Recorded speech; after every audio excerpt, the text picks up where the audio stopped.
السلام علیکم ورحمۃ اللہ وبرکاتہ۔ مفتی صاحب نے کتنی پیاری بیان سنائے ہیں، اب پوری ویڈیو دیکھیے اور مس ذرا بھی مت کیجیے گا۔ ہمارے نبی کو اللہ نے دو آپشن دیے کہ اے میرے نبی، اگر آپ چاہیں تو آپ کی آدھی امت کو جو گناہگار ہے اس کو میں جنت کے اندر داخل کر دوں گا۔ دوسرا آپشن یہ کہ یا آپ چاہیں تو آپ سفارش لے لیں، آپ چاہیں تو سفارش والے آپشن کو قبول کر لیں۔ تو آقا علیہ السلام نے شفاعت کو قبول کیا کہ نہیں اے پروردگار عالم، تو مجھے حق شفاعت دے، قیامت کے دن میں اپنی امت کے لیے شفاعت کروں گا، سفارش کروں گا۔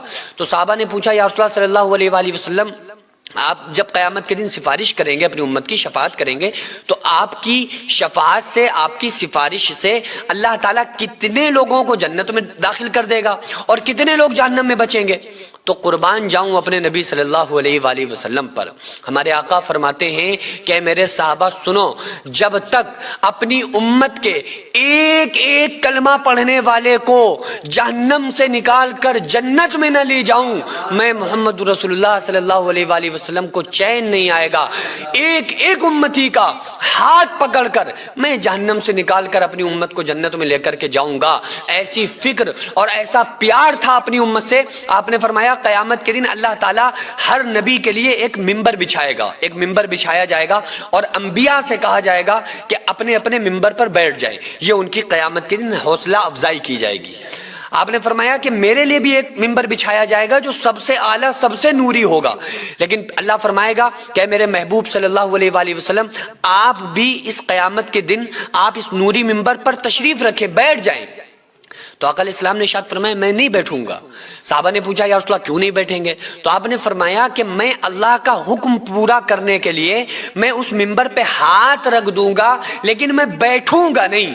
کہا یا رسول اللہ آپ بیٹھیں گے کیوں نہیں؟ آپ نے فرمایا کہ اے میرے صحابہ، مجھے اندیشہ ہوگا، مجھے یہ خوف ہوگا کہ کہیں ایسا نہ ہو کہ یہ نوری ممبر مجھے اڑا کے جنت میں نہ لی جائے اور میری امت میدان محشر میں پریشان نہ رہ جائے۔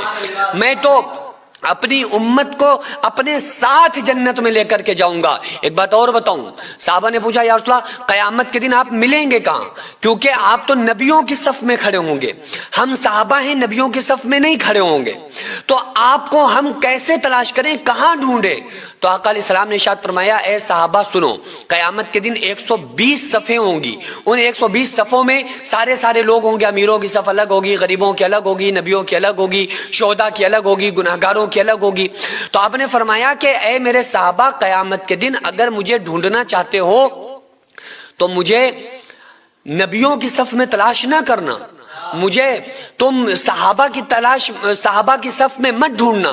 کہا یا رسول اللہ پھر آپ کہاں ملیں گے؟ تو پیارے آقا فرماتے ہیں اے میرے صحابہ اگر مجھے قیامت کے دن ڈھونڈنا چاہتے ہو تو مجھے میری امت کے غریبوں میں تلاش کرنا۔ قیامت کے دن میں اپنی امت کے غریبوں کے ساتھ کھڑا ہوا ملوں گا، ان کے حساب کو آسان کراؤں گا، ان کو میں اپنے ساتھ جنت میں لے کر کے جاؤں گا۔ ایک مرتبہ آقا علیہ السلام جہاد میں گئے ہوئے تھے، 1 مہینے کے بعد جہاد سے واپس ہو رہے تھے۔ حضرت عائشہ فرماتی ہیں کہ میں خوش تھی کہ آج رسول اللہ صلی اللہ علیہ وآلہ وسلم آ چکے ہیں، مسجد نبوی میں ہیں، تھوڑی دیر کے بعد ہمارے گھر میں داخل ہوں گے، اس کے بعد جب آپ آئیں گے تو کچھ کھانے پینے کا سامان لے کر کے آئیں گے، کیونکہ 1 مہینہ گزر چکا ہے، عائشہ کے گھر میں چولہا نہیں جلائے، 1 مہینے سے کھانا نہیں پکائے، تو آج جنگ فتح ہو گئی، آج کچھ کھانے پینے کا سامان بھی لے کر آئیں گے، اور رسول اللہ صلی اللہ علیہ وآلہ وسلم کے آنے کی خوشی میں استقبال میں کھڑی ہوئی ہیں حضرت عائشہ۔ شام کا وقت آیا، رسول اللہ صلی اللہ علیہ وآلہ وسلم گھر کے اندر داخل ہوئے، حضرت عائشہ نے پیارے آقا کا چہرہ دیکھا، چہرہ دیکھ کر خوش ہو گئی، لیکن جب دونوں ہاتھ خالی دیکھے تو مایوس ہو کر فرمانے لگی اے میرے آقا، اے میرے شوہر، اے میرے سرکار، اے میرے سرتاج، آپ کے آنے کا بڑا انتظار تھا، آپ کے آنے کی بہت خوشی ہے، لیکن یا رسول اللہ میں سوچ رہی تھی کہ جب آپ آئیں گے کچھ کھانے پینے کا سامان لے کر آئیں گے، 1 مہینے سے میرے گھر میں کھانا نہیں بنائے، میں آپ کو کہاں سے بنا کر کھلاؤں گی؟ تو پیارے آقا نے فرمایا اے میری بیوی عائشہ، میں کھانے اور پینے کی کچھ چیزیں لے کر آ رہا تھا، میں کچھ ساز و سامان لے کر آ رہا تھا، لیکن راستے میں کچھ یتیم بچے ملے، انہوں نے میرے سامنے اپنی بھوک کا اظہار کیا، عائشہ میں نے وہ سارا کا سارا کھانا پینا چیزیں سب اٹھا کر ان بچوں کو دے دی۔ آپ نے فرمایا کہ اے میری بیوی عائشہ، میں تمہاری بھوک کو تو برداشت کر سکتا ہوں، میں اپنے بچوں کی بھوک کو بھی برداشت کر سکتا ہوں، میں حسن اور حسین اپنے نواسوں کی بھوک کو بھی برداشت کر سکتا ہوں، لیکن میں اپنی امت کے کسی غریب کی بھوک کو برداشت نہیں کر سکتا۔ میں اپنی امت کے کسی غریب کو اس طرح سے بے آسرا نہیں چھوڑ سکتا۔ میں نے وہ ساری چیزیں اٹھا کر اپنی ان امت کے غریب بچوں کو دے دی۔ شام کا وقت آتا ہے، آقا علیہ السلام بستر پر لیٹ جاتے ہیں، لیکن رات میں آپ کی بھوک نے شدت پکڑ لی۔ آپ نے اپنی بیوی عائشہ سے پوچھا، عائشہ گھر میں کچھ کھانے کو موجود ہو تو لے کر آؤ۔ کہا یا رسول اللہ سوائے پانی کے دوسری چیز موجود نہیں ہے۔ آپ نے فرمایا کوئی بات نہیں، میں صبر کر لوں گا۔